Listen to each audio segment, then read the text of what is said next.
네, 여러분 안녕하세요. 울자남, 우리 아이 자세 고쳐주는 남자. 우리 아이 바른 자세를 크고 있나라는 제가 저술했던 책을 바탕으로 여러분께 설명드리고 있습니다. 오늘은 5편, 벌써 5번째가 되겠는데요. 유아 시기에 우리 아이 서 있을 때 무릎이 뒤로 활처럼 휘어요. 무릎이 뒤로 많이 휘는 반장슬에 대해서 여러분 설명드리도록 하겠습니다. 이제 챕터가 막 태어난 신생아가 아니라 1세 이후에 유아 시기에 있을 수 있는 문제들에 대해서 5세까지 있을 수 있는 문제에 대해서 안내하도록 하겠습니다. 자, 그림을 보시면 우리 아이 서 있을 때 무릎이 뒤로 활처럼 휘어요. 이렇게 되어 있는데요. 왼쪽 그림은 좋은 선 자세예요. 그래서 굉장히 아이가 똑바로 잘 서 있죠. 머리는 균형을 잘 잡고 서 있고, 허리는 그렇게 깊지 않은 만곡을 잘 서 있고, 골반도 곱고 곧바로 선 엉덩이 관절, 이런 식으로 서 있는 것이 좋은 선 자세인데요.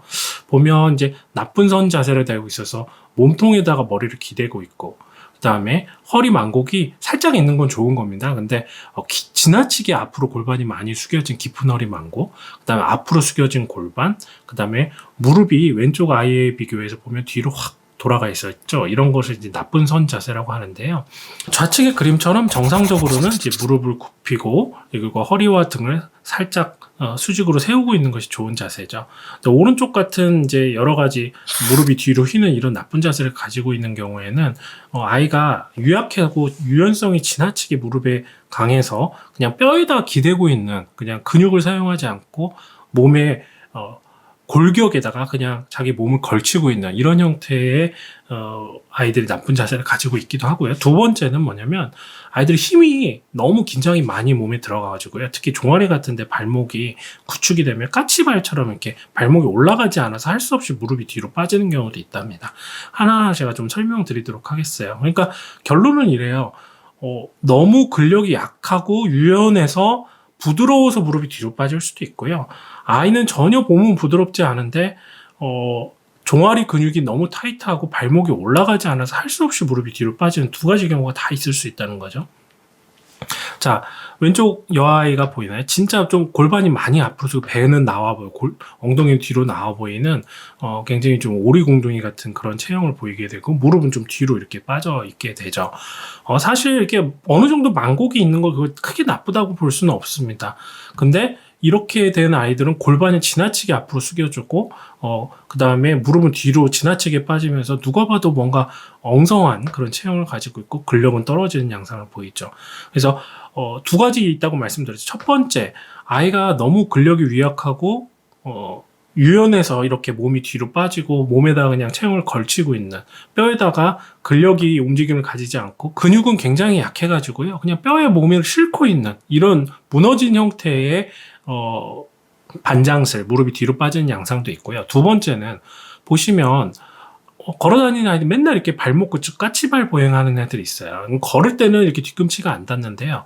발목을 얘네들 이렇게 뒤로 제껴보잖아요. 발등 쪽으로 안 올라가요. 0도 이상.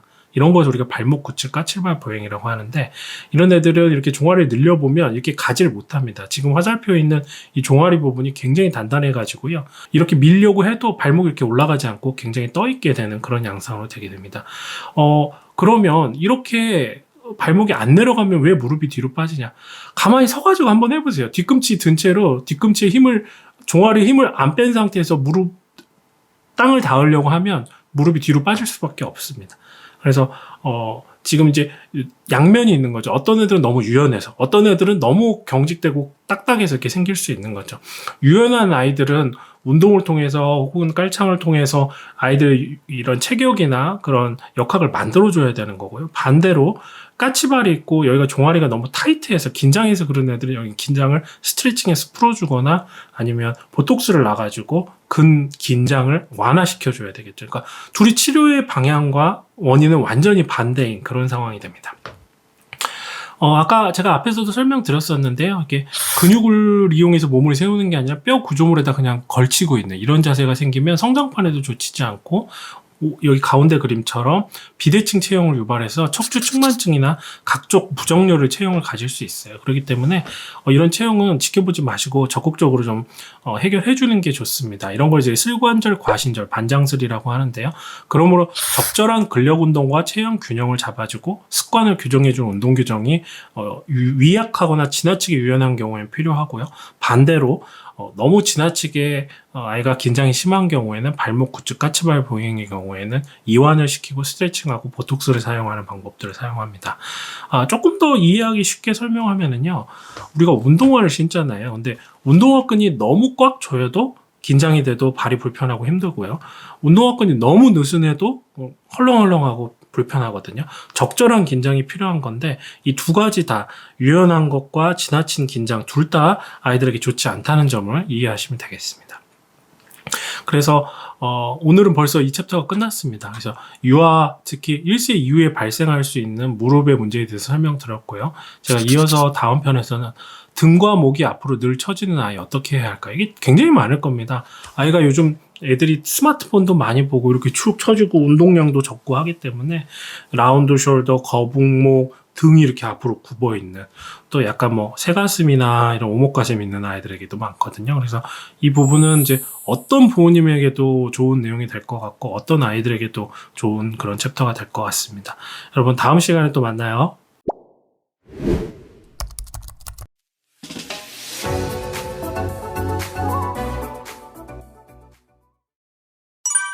you